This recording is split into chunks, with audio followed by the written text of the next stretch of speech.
FM ನ್ಯೂಸ್ಗೆ ಸ್ವಾಗತ. ನಾನು ಭಾರ್ಗವಿ. ಇದೀಗ ಬಂದ ಸುದ್ದಿ.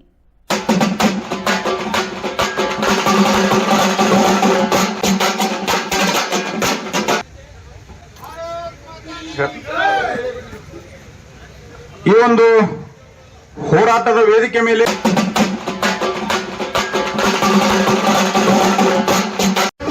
ನಮ್ಮ ಆಸ್ತಿಯನ್ನು ಉಳಿಸ್ಕೋಬೇಕು, ನಮ್ಮ ಆಸ್ತಿಯನ್ನ ನಾವೆಲ್ಲರೂ ಕೂಡಿ ಹೋರಾಟ ಮಾಡಬೇಕು ಅಂತಕ್ಕಂಥ ಒಂದು ಸಂದೇಶ ಬಂದಾಗ ಇವತ್ತು ನಮ್ಮ ಭಾರತೀಯ ಜನತಾ ಪಕ್ಷ ಮೊಟ್ಟ ಮೊದಲೇದು ನಮ್ಮ ಬಿಜಾಪುರ ಜಿಲ್ಲೆಯಲ್ಲಿ ಎಷ್ಟು ಆಸ್ತಿ ಹೋಗಿದೆ ಹೋಗಪ್ಪ ಅಂದ್ರೆ ಎಲ್ಲರಿಗೆ ಬಹಳ ಜನರಿಗೆ ಅದೇ ಕೇಳ್ತಿದ್ದೆವು. ಆದ್ರೆ ಕೇಳಿ ನಾವು ಅಲ್ಲಿಗೆ ಬಿಡ್ತಿದ್ದೆವು.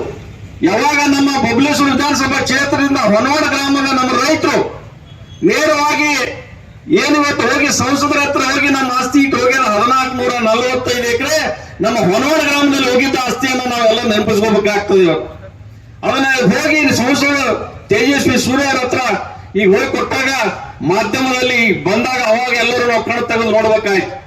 ಅಂತ ಪರಿಸ್ಥಿತಿ ಉದ್ಭವ ಆಯ್ತು. 18-19 ಹಳ್ಳಿಗಳನ್ನ ಅಲ್ಲಿ ನಮ್ಮ ಎಲ್ಲ ಆಸ್ತಿಗಳನ್ನ ಒಗ್ಗಟ್ಟಿಗೆ ಸೇರ್ಪಡೆ ಆಗಿದ್ದಾವೆ. ಆ ದಿಶೆಯಲ್ಲಿ ಈಗೆಲ್ಲರೂ ಇವತ್ತೇನು ದೊಡ್ಡ ಪ್ರಮಾಣದಲ್ಲಿ ತಾವೆಲ್ಲ ರೈತರು ಕೊಡಿದ್ರಿ. ಎಲ್ಲಿವರೆಗೆ ಹೋರಾಟಪ್ಪ ಅಂತಂದ್ರೆ ನಮ್ಮ ಆಸ್ತಿ ನಮ್ಮ ಕೈ ಸಿಗುವವರೆಗೆ ನಾವು ಹೋರಾಟವನ್ನು ನಾವು ಮಾಡ್ತೀವಿ ಅಂತಕ್ಕಂಥ ಮಾತನ್ನ ಈ ಸಂದರ್ಭದಲ್ಲಿ ವೇದಿಕೆ ಮುಖಾಂತರ ಹೇಳಿಕೆ ನಾನು ಬಯಸ್ತೀನಿ. ಬಂಧುಗಳೇ, ಈ ಹೋರಾಟ ಇವತ್ತು ಎಲ್ಲಾ ಜಿಲ್ಲೆಯಲ್ಲಿ ಇವತ್ತು ಬೆಳಗಿನ ಜಾವದಿಂದ ಸಂಜೆ 5 ಗಂಟೆವರೆಗೆ ನಿರಂತರವಾಗಿ ನಮ್ಮೆಲ್ಲ ಮುಖಂಡರ ನೇತೃತ್ವ ತಮ್ಮ ನೇತೃತ್ವದಲ್ಲಿ ಈ ಹೋರಾಟವನ್ನ ನಾವು ಮುಂದುವರಿಸ್ತೀವಿ ಅಂತಕ್ಕಂಥ ಮಾತನ್ನ ಹೇಳಿಕೆ ನಾನು ಬಯಸ್ತೀನಿ. ಬಂಧುಗಳೇ, ಇವತ್ತು ಈ ಹೋರಾಟದಲ್ಲಿ ಭಾಗವಹಿಸ್ತಕ್ಕಂಥ ಎಲ್ಲರಿಗೂ ಕೂಡ ನಾನು ಧನ್ಯವಾದಗಳನ್ನು ಹೇಳಿ ನನ್ನ ಒಂದೆರಡು ಮಾತುಗಳಿಗೆ ವಿರಾಮ ಹೇಳ್ತೀನಿ. ಅಂತ ಒಂದು ಕಾನೂನು ಏನ್ ರೈತರಿಗೆ ತೊಂದರೆ ಕೊಟ್ಟು ಮಠಮಾನ್ಯಗಳನ್ನು ಕೂಡ ವಾಕ್ನಲ್ಲಿ ಹೆಸರು ಸೇರಿಸುವಂತ ಒಂದು ಏನು ದುರುದ್ದೇಶ ಹುನ್ನಾರ ಇಟ್ಕೊಂಡು ಏನು ಪ್ರಯತ್ನ ಮಾಡಿದ್ರೆ ಇದು ತೆಗೆದುಹಾಕಬೇಕಂದ್ರೆ ಇದು ಭಾರತೀಯ ಜನತಾ ಪಕ್ಷದ ನರೇಂದ್ರ ಮೋದಿ ಅವರ ನಮ್ಮ ಸನ್ಮಾನ್ಯ ರಮೇಶ್ ಜಿಗಜಿಣಗಿ ಅವರ ಪಾರ್ಲಿಮೆಂಟ್ ಸದಸ್ಯತ್ವದಲ್ಲಿ ಆಗ್ತದೆ ಅನ್ನುವಂಥ ವಿಶ್ವಾಸವನ್ನ ಈ ಸಂದರ್ಭ ಹೇಳಿ, ಇದು ನಮ್ಮ ಭಾರತೀಯ ಜನತಾ ಪಕ್ಷ ದೇಶದಲ್ಲಿ ಅಧಿಕಾರಕ್ಕೆ ಬಂದ್ರೆ ಇಂಥ ಅನಿಷ್ಟ ಪದ್ಧತಿಗಳು ತೆಗೆದಾಕಿ. ಇವತ್ತು ನಾವು ಎಂದು ಕೇಳ್ತೀವಿ ಹೇಳಿ, ಕಾಶ್ಮೀರಕ್ಕೆ ನಾನು ಹೋಗಿ ಬಂದೀನಿ ಹೋರಾಟ ಮಾಡಕ್. 91 ನಾವು ಇಲ್ಲಿ ಸಾಕಷ್ಟು ಜನ ಹೋಗಿದ್ದೀವಿ. ಹೋದಾಗ ಅವಾಗ ಘೋಷಣೆ ಹಾಕ್ತಿದೀವಿ ನಾವು. ಘೋಷಣೆ ಹಾಕದಕ್ಕೆ ಯಾವಾಗ ಕಾಶ್ಮೀರ ಹುಲ್ಲಾ ಕಲ್ಪ, ಯಾವಾಗ ಲಾಲ್ ಚೌಕ್ನಾಗ ಇದನ್ನು ಸ್ವತಂತ್ರವಾಗಿ ಜೆಂಡಾ ಹಾರಿಸ್ತಾರ ನಾವು ಇದೇನು ಕನಸದ ಮಾತ. ನಾವು ಅವಾಗ ಏನು ನಮ್ಮ ಶ್ಯಾಮಾ ಪ್ರಸಾದ್ ಮುಖರ್ಜಿಯವರು ಅಲ್ಲಿ ಹೋಗಿ ಬಲಿದಾನ ಆಗಿದ್ರು ಇದನ್ನು ಹೋರಾಟ ಮಾಡಕ್ ಹೋಗಿ. ಅವರು ಪಾರ್ಲಿಮೆಂಟಿನ ಸಚಿವ ಸ್ಥಾನಕ್ಕ ರಾಜೀನಾಮೆ ಕೊಟ್ಟು ಬಂದು ಹೋರಾಟ ಮಾಡಿದ್ರು. ಇದು ಭಾರತೀಯ ಜನತಾ ಪಕ್ಷದ ಮೊದಲೇ ಅಧ್ಯಕ್ಷರು. ಅವಾಗಲ್ಲೂ ಘೋಷಣೆ ಹಾಕ್ತರು, ಜಹಾ ಹುವಾ ಬಲಿದಾನ ಮುಖರ್ಜಿ ಓ ಕಾಶ್ಮೀರ್ ಹಮಾರ ಹೇಳಿ. ನಮ್ಮ ದೇಶದ ಭೂಮಿಗೆ ನಾವೇ ಹೋರಾಟ ಮಾಡುವಂತ ಪ್ರಸಂಗಿತವಾಗಿ ಕಾಶ್ಮೀರ ನಮ್ಮದೇ ಕೂಡ ಆದ್ರೂ ನಮ್ಮದು ಇಲ್ಲ ಅನ್ನುವಂತ ಸ್ಥಿತಿ ನಿರ್ಮಾಣ ಆಗಿತ್ತು. ಅದು ನಮ್ಮದು ಅನಿಸಿದ್ದು ನರೇಂದ್ರ ಮೋದಿ ಅವರ ಒಂದು ನೇತೃತ್ವ ಸರ್ಕಾರ ಬಂದ ನಂತರ. ಇದು ಗೊತ್ತಿಲ್ಲ. ಅದಕ್ಕೆ ಇವೆಲ್ಲ ಹೋರಾಟಗಳೇ ನಾವೆಲ್ಲ ಇದ್ದೀವಿ. ರಾಮ ಮಂದಿರ ಹೋರಾಟದಾಗೂ ಇದ್ದೀವಿ ಕೂಡ. ಇವತ್ತು ಇದು ಏನಾದ್ರೂ ಆಗ್ಬೇಕು ಅಂದ್ರೆ ನರೇಂದ್ರ ಮೋದಿ ಅವರು ಇವತ್ತೇನು ಆ ಕಾನೂನನ್ನ ಬದಲಾವಣೆ ಮಾಡಬೇಕು, ರೈತರಿಗೆ ಅನುಕೂಲ ಆಗಬೇಕು, ಇದರಿಂದ ಯಾರಿಗೂ ತೊಂದರೆ ಆಗಬಾರ್ದು. ಬ್ಲಾಕ್ ಮೇಲ್ಗಳು, ಹೆದರಿಕೆ ಹಾಕುವಂಥದ್ದು, ಜಮೀನು ಕಬ್ಜಾ ಮಾಡುವಂಥದ್ದು, ಈ ಲೀಡರ್ಗಳು ಹೊಟ್ಟೆ ತುಂಬಿಸ್ಕೊಳ್ಳುವಂಥದ್ದು, ಬಹಳಷ್ಟು ನಾಯಕರು ಇದರಲ್ಲಿ ಕೈವಾಡ. ಇಡೀ ದೇಶದಾಗ ರಾಜ್ಯದಾಗ ಬಹಳಷ್ಟು ರಾಜಕಾರಣಿಗಳ ಒಂದು ಕೈವಾಡದಾಗ ಯಾವಾಗ ಬೇಕೋ ಹೋಗಿ ಹಾಕ್ತಾರ, ಯಾವಾಗ ಬೇಕೋ ತಕ್ಕೋತಾರ. ಬೇಕಾ ಹಿಂದಿನ ರೆಕಾರ್ಡ್ ತೆಗೆದು ನೋಡ್ರಿ, ಎಷ್ಟುಗಳು ನೋಟಿಸ್ ಕೊಟ್ಟಿದ್ರು, ಎಷ್ಟು ವಾಪಸ್ ಬೇಕಂದಾಗ ತಕೊಂಡ್ರೆ. ಇರಾಗ ಭ್ರಷ್ಟಾಚಾರ, ದುಡ್ಡಿನ ವ್ಯವಹಾರ, ಕೋಟ್ಯಾಂತರ ನೂರಾರು ಸಾವಿರಾರು ಕೋಟಿ ರೂಪಾಯಿ ವ್ಯವಹಾರದಲ್ಲಿ ಈ ಒಂದು ಈ ಅಲ್ಪಸಂಖ್ಯಾತ ನಾಯಕರು, ಮುಸ್ಲಿಂ ನಾಯಕರು ಕೂಡ ಇಲ್ಲಿ ಇದಾರೆ ಅನ್ನುವಂಥ ಮಾತನ್ನ ಈ ಸಂದರ್ಭ ಹೇಳಿ, ಇವತ್ತು ಈಗ ಹೋರಾಟ ಏನು ನಾಳೆ ಪಾರ್ಲಿಮೆಂಟ್ ನಲ್ಲಿ ಎರಡೂ ಇರಲಿ ಪಾಸ್ ಆಗಿ ರಾಷ್ಟ್ರಪತಿ ಅಂಗೀಕೃತ ಆಗಿರುವವರೆಗೂ ಕೂಡ ಭಾರತೀಯ ಜನತಾ ಪಕ್ಷ ಹೋರಾಟ ಮುಂದುವರಿಸದ ರೈತರ ಒಂದು ಬೆಂಬಲವನ್ನು ಒಂದು ಮಾತನ್ನು ಹೇಳಿ ನಾನು 2 ಮಾತು ವಿರಾಮ ಹೇಳ್ತೇನೆ. ಮೊಟ್ಟ ಮೊದಲು ದೇವರಿಗೆ ವಂದಿಸಿ ಇವತ್ತಿನ ಪ್ರತಿಭಟನಾ ಸಮಾರಂಭದಲ್ಲಿ ಭಾಗಿಯಾಗಿರ್ತಕ್ಕಂಥ ಎಲ್ಲ ನಮ್ಮ ಮಾಜಿ ಶಾಸಕ ಬಂಧುಗಳೇ, ಎಲ್ಲಕ್ಕಿಂತಲೂ ಹೆಚ್ಚು ನಮ್ಮ ಜಿಲ್ಲಾ ಭಾರತೀಯ ಜನತಾ ಪಕ್ಷದ ಅಧ್ಯಕ್ಷರು ತರುಣ ಮಿತ್ರರಾಗಿರ್ತಕ್ಕಂಥ ರಾಮನಗೌಡ್ರವರೇ, ಈ ಒಂದು ವಫಾಕದ ಪ್ರಾರಂಭ ಮಾಡಿದವರು ಭಾರತೀಯ ಜನತಾ ಪಕ್ಷದ ಪದಾಧಿಕಾರಿಗಳು MLA ಅವರು MP ಅವರು ಸೇರಿ ಸಿದ್ದೇಶ್ವರ ಗುಡಿಯಿಂದ ಇದರ ವಿರುದ್ಧ ಪ್ರತಿಭಟನೆಯನ್ನ ಪ್ರಾರಂಭ ಮಾಡಿದೆವು. ಎಲ್ಲರೂ ಕೂಡಿ ನಾವು ಎಲ್ಲಿವರೆಗೂ ಪ್ರಾರಂಭ ಮಾಡಿದ್ದಿಲ್ಲ. ಅರುಣ್ ಶಾಪೂರ್ ಅವರು ಹೇಳಿದ್ರಲ್ಲ, ಅದು ಯಾರಿಗೆ ಗೊತ್ತಿದ್ದಿದ್ದಿಲ್ಲ. ಇಡೀ ರಾಜ್ಯದಲ್ಲಿ ಇಂಥ ಎಲ್ಲ ಜಮೀನುಗಳು ಹೋಗ್ತಾವ ಅನ್ನೋದು ಯಾರಿಗೆ ಗೊತ್ತಿರಲಿಲ್ಲ. ಎಲ್ಲರೂ ಹೋಗಿ ಆ ಕಂಬಳಿ ಒಳಗ ಉಸಾಸಿ ಎಲ್ಲ ಬದಲಾವಣೆ ಮಾಡ್ಕೋತ ಹೊಂಟಿದ್ರು. ಆಮೇಲೆ ಅದು ನಮ್ಮೆಲ್ಲರಿಗೂ ಗೊತ್ತಾಯ್ತು, ನಾವು ಹಿಂಗಾದ್ರೆ ಇದು ಸರಿ ಹೋಗೋದಿಲ್ಲ. ಸುಮಾರು 16,000 ಎಕರೆಗಿಂತಲೂ ಹೆಚ್ಚು ಬರೀ ಬಿಜಾಪುರ ಜಿಲ್ಲೆಯ ರೈತರ ಜಮೀನುಗಳು ವಕ್ಫ್ ಕಮಿಟಿಗೆ ಹೆಸರು ಹಚ್ಚಾರ ಅಂತ ಹೇಳಿ ಗೊತ್ತಾಯ್ತು. ಇನ್ನು ಎಷ್ಟು ಜನ ಹೋಗ್ಯಾವ ಯಾರಿಗೆ ಗೊತ್ತಾವು? ಬರೀ 16,000 ಅಂತ ನಾವು ಹೇಳ್ತೇವು. ಎಷ್ಟೋ ಜನ ಉತ್ತಾರಿನೇ ತೆಗೆಸಿ ನೋಡಿಲ್ಲ. ಬಹುಶಃ ಈಗ ಇದೆಲ್ಲ ಗದ್ದಲ ಶುರು ಆದಮೇಲೆ ತಮ್ಮ ಉತ್ತಾರಿಗಳನ್ನ ತೆಗೆಸಿ ನೋಡ್ಲಾಗತ್ತಾರೆ. ಈಗ ನೋಡಿದ್ರಿ, ಈಗ ಸಿಂದಗಿ ತಾಲೂಕಿನ ಕಕ್ಕಳ ಮೇಲಿಯ ಹಾಲಮತದ ಒಂದು ದೇವರ ಗುಡಿ, ಅದು ಲಿಂಗರಾಜ್ ದೇವಸ್ಥಾನದ ದೇವರ ಗುಡಿನೂ ಕೂಡ ಆ ಒಂದು ವಕ್ಫ್ ಕಮಿಟಿಗೆ ಅದನ್ನು ಕೂಡ ಸೇರಿಸ್ಯಾರ. ಅವು ಪಾಪ ಗೊತ್ತಾಗಿಲ್ಲ. ಈಗ ಗೊತ್ತಾಗ ನಾವು ತಗೊಂಡು ಇವತ್ತು ಇಲ್ಲಿ ಬಂದು ಮೆಮೊರಂಡಮ್ ಕೊಟ್ಟ.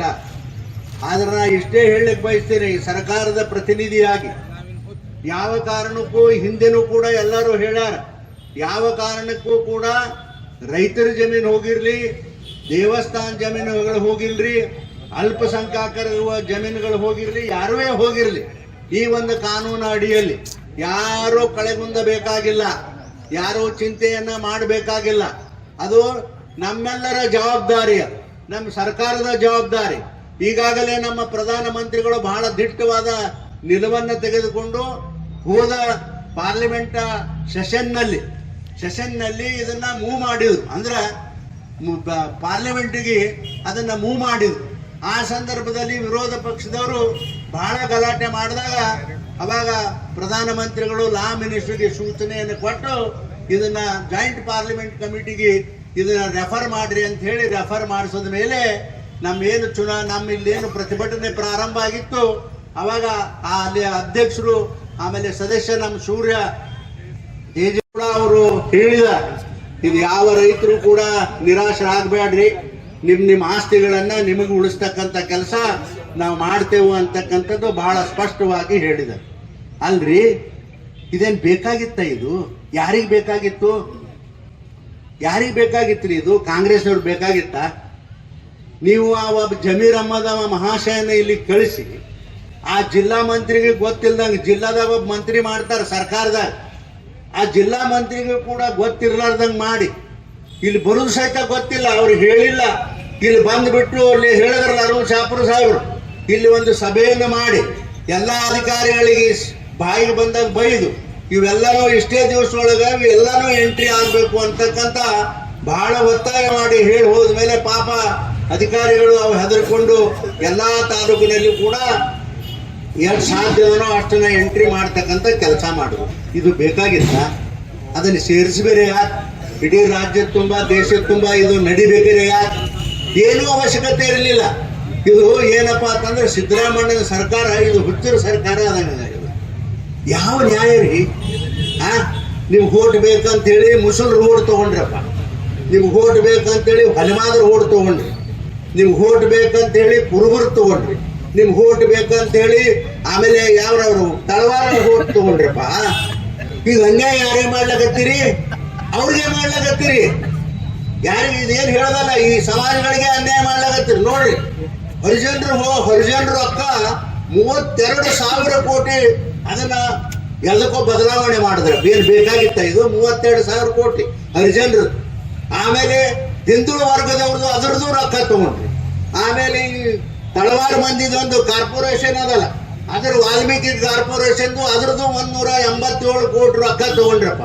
ಅಷ್ಟು ರೊಕ್ಕ ತಗೊಂಡ್ರಿ, ಬೇರೆ ಸರ್ಕಾರ ಕೆಲಸಕ್ಕೆ ಸಹಿತ ಉಪಯೋಗ ಮಾಡಲಿಲ್ಲ.